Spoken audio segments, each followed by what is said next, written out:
sabihin, wala tayong balance. Matutumba tayo, Uncle. Oo. Di ba? So, ano natin? Matutumba si Uncle. Oh. So, ngayon naman, hahawakan ko yung kamay ni Uncle, ihilahin ko siya pababa para malaman ko kung gaano siya kalakas. Uncle, labanan mo po ako, ha? Okay. Ayan na yun, wala pang ka-effort siya, Uncle, ha? So, ulitin natin, Uncle. 1, 2, 3, go. Ayan na yun. Ngayon naman, papahawak natin kay Uncle yung Quantum Plus. Ganyan lang, Uncle. Ayan, pwede nang ganyan. Okay. Hinawakan ni Uncle in just 10 seconds. Tingnan natin kung effective si Quantum Plus kahit hawak lang siya. 1, 2, 3, 4, 5, 6, 7, 8, 9, 10. Close ang pa, Uncle. Ilan ko kayo pababa, Uncle, ha? Labanan mo ako. So, nilalaban. Wala, malakas si Uncle, oh. Lumakas agad. Ito po yung lakas si Uncle, ha?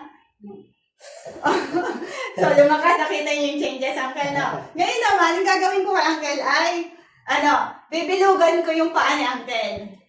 Gamit ang Quantum Plus, bibilugan ko.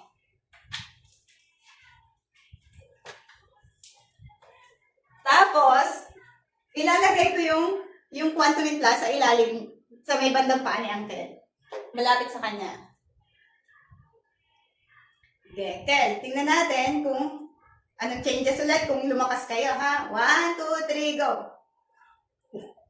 Tingnan natin, hindi makita eh. Sabihin, nagkatawa tayo. 1, 2, 3, go! Diba? See?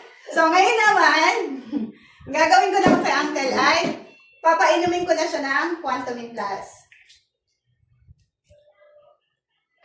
So, 3 patak.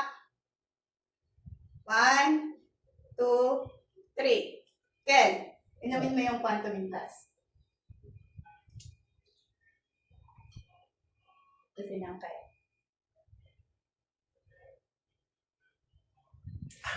So, ayun. Tingnan natin kung ano ulit ang changes. 1, 2, 3, go!